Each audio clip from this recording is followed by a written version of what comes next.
I'm one person that is very optimistic that the crime is one of the things that we can get back in a pretty short period of time. In the next 3 to 5 years, I think we can have a reasonably safe city. I certainly know that we should be responding to 911 calls at a national average, and that should be taking place within the next year, and I'm hopeful that it will. Secondly, we got to educate our kids. We must find a way to educate our kids. We can't say the city council has no fiduciary responsibility with DPS. Everybody in this city and outside the city has a responsibility to help educate kids.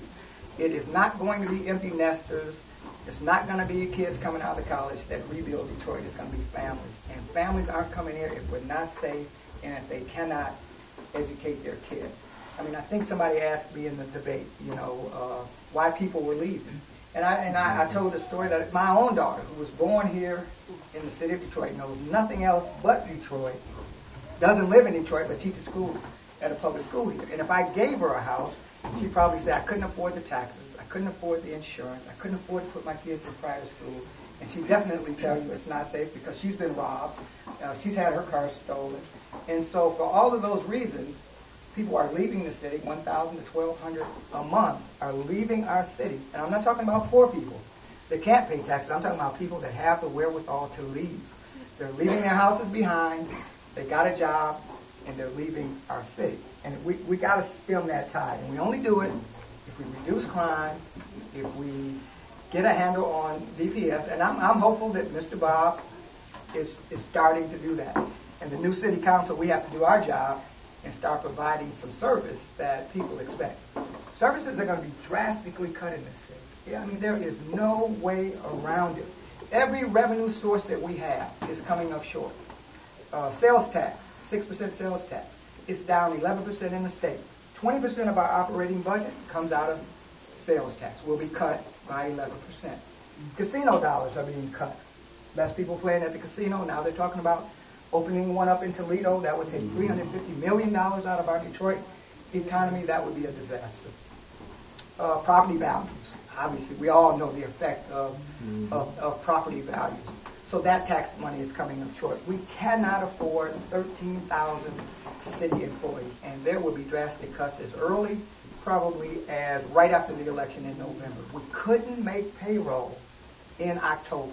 We only made it because DTE gave us $37 million so that Mayor Bing wouldn't be forced to make the cuts prior to the election and get a backlash and barrel pick up steam. So DTE front-loaded $37 million for us to be able to make payroll in October. Well, we're past October. We're going into November, and we can't make payroll. We've got a structural deficit year to year. We've got a $300 to $400 million historical deficit that this city council that's in place now should be held accountable for because they've year after year after year passed a budget knowing that revenue wasn't there. And nobody ever raised their hand and said, stop, we got to make some cuts. They let that deficit accumulate, and they put us in a position that we could be faced with receivership. Certainly, if we have payless paydays and we can't make payroll, we're at jeopardy of being taken over by the state.